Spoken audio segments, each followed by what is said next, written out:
Hi, we're pleased to announce the release of a Windows version of IPERF.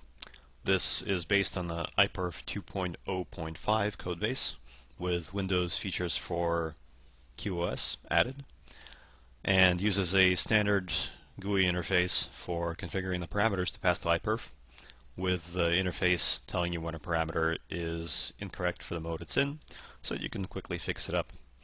This is quite a bit more intuitive to use, we hope, and has a useful feature of keeping track of your recent tests run so you can quickly switch between them.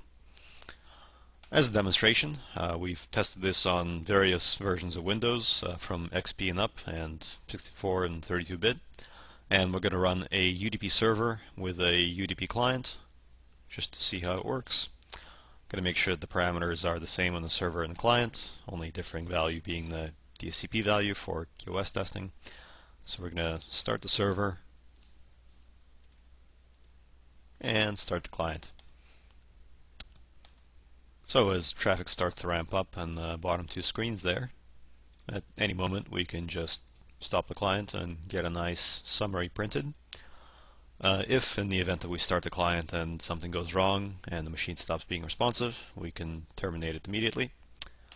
And if we decide to run a different test, such as switching over to TCP,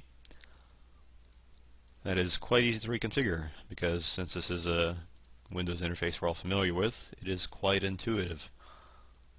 So here we will switch over the datagram parameters to streaming ones, and for curiosity we're going to use the -n parameter, which in IPERF uses the TCP no delay setting.